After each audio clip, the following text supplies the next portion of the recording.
Hello, I am Jacob McDaniel, and I am doing my biographical sketch on David Rice Atchison, his life, his actions, and affiliations with the events of Bleeding, Kansas. David Atchison was born in Lexington, Kentucky on August 11th, 1807, and lived to be 79. Later ends up dying in Missouri on January 26, 1886 in Plattsburgh. His cause of death is unspecified, most likely just natural, and he remains in Green Lawn Cemetery in Plattsburgh, Missouri. Atchison's early life, he was raised in Kentucky on a family plantation.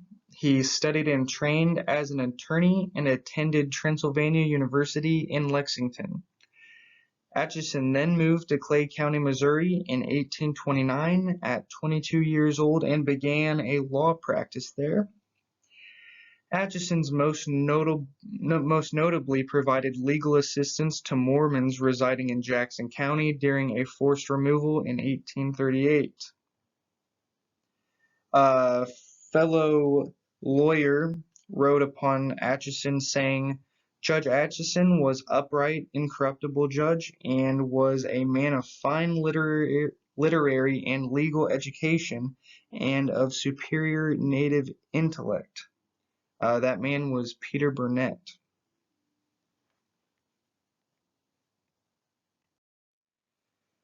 Atchison became a well-known Southerner after he became one of 13 senators representing 10 of 15 slaveholding states in 1848. He also served as John C. Calhoun's principal lieutenant in drafting the Southern Address. Atchison, also being from the South and growing up on a plantation, was a pro-slave Democrat when he grew up. In 1853, Atchison stood as the Dean of Senate Democrats, which he was then elected pro tempore of the Senate, which he held previously since 1846. During this time, Atchison and four other Southern senator leaders created a mess and rented a house separate from congressional boardings. This house was on F Street, thus the name F Street Mess became their name. These five worked to promote Southern interests and the extension of slavery into other territories. During the making of the Dodge Bill, Atchison had a large voice uh, due to his influence within states' rights groups.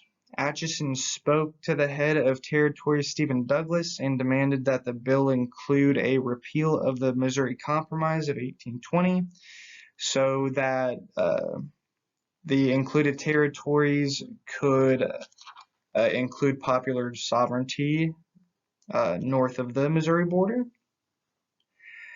Douglas, knowing that the bill couldn't be passed without Southern support, included the repeal, and the Kansas-Nebraska Act was passed on May 30th, 1854.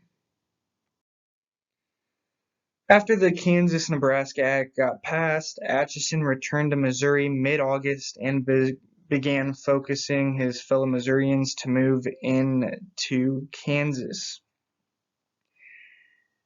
Atchison wrote to Davis once he returned, "We will before 6 months rolls around have the devil to pay in Kansas and this state.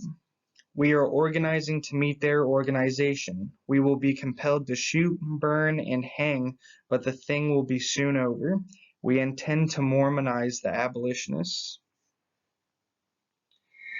In 1854, a Missouri General Assembly took place in December. After several deadlocked ballots for senator, Atchison withdrew from the race, and James S. Green would succeed him in the Senate, making 1855 Atchison's last year in Senate.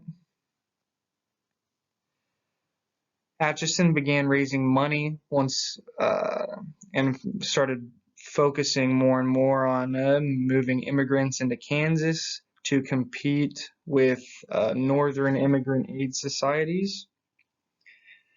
Atchison's involvement in the sacking of Lawrence in 1856, led by Douglas County Sheriff Samuel J. Jones, was one of the more violent acts that Atchison took place in. Within his speech before the attack, Atchison spoke out to the pro-slavery militiamen, saying, quote, "I greet you as border ruffian brothers. Yes, ruffians, draw your revolvers and bowie knives and cool them in the heart's blood of all those dogs." He finished by saying, "I will be there to support all your acts and assist as best I may in all your acts in assisting the complete overthrow of that hellish party and in crushing out the last sign of abolitionism in the territory of Kansas."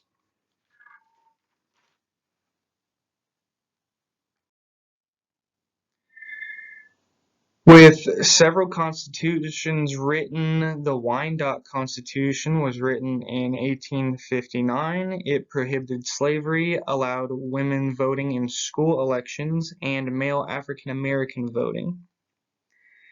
Kansas then became a free state in 1861, after which the Civil War began, and Atchison took up the position of chief advisor in Missouri's shadow government of the Confederacy. Towards the end of the war, though, Atchison retired and fled to Texas briefly, and then returned in 1861 and lived the rest of his life in western Missouri on a farm. Stephen Douglas, a friend of Atchison's, wrote about him in a letter, saying, "He is impulsive and generous, carrying his good qualities sometimes to an excess, which includes him to say and do many things that would not meet my approval. But all who know him to be a gentleman and an honest man, true and loyal to the Constitution of his country." So throughout the Bleeding Kansas, Atchison had a large Southern influence, obviously, being a Southern senator in Missouri, and being one of 13 senators within the Senate. And being a part of the F Street mess brought him a lot more influence. And then also in the election to become senator, he had a lot of voting coming from the Mormons, which he had helped. In the end, obviously not the outcome that he would have wanted. Many of his actions, whether they be violent or non-violent, became folly in his attempts to bring Kansas into the Confederacy. And he ended up dying of natural causes after the war. And the end.